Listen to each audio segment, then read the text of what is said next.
কিছুক্ষণ আগে আমাদের এই এলাকাতে একটা বিশাল দুর্ঘটনা ঘটেছে, তাই এই মুহূর্তে দেখতে পাচ্ছেন এই যে একটা অটোরিকশা পড়ে গেছে। দেখেন এই যে বিশালভাবে এখানে একটা মোটরসাইকেলও পড়েছে, তা অবশ্যই দেখতে পাচ্ছেন। এই যে বিশেষ এবং সম্পূর্ণটা দেখবেন, এটা হলো লক্ষ্মীপুর জেলার রামগঞ্জ পৌরসভা সোনাপুর বড় মসজিদের সামনে এই মুহূর্তে দেখতে পাচ্ছেন। এই যে সরাসরি আমরা আছি এখন, এই মুহূর্তে সরাসরি আছি দুর্ঘটনার স্থানে। আর অবশ্যই দেখতে পারবেন এই মুহূর্তে দেখুন এই যে রয়েছি, অবশ্যই দেখতে পাচ্ছেন।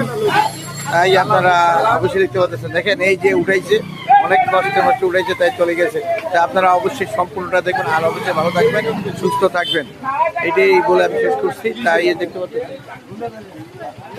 দেখতেছেন অবশ্যই এই যে দেখতে পাচ্ছেন বিশেষ এই যে অ্যাক্সিডেন্ট রয়েছে। দেখেন এই যে সম্পূর্ণটা, তবে এই পর্যন্ত কোনো মানুষের ক্ষয়ক্ষতি হয় না, ক্ষয়ক্ষতি হয় না।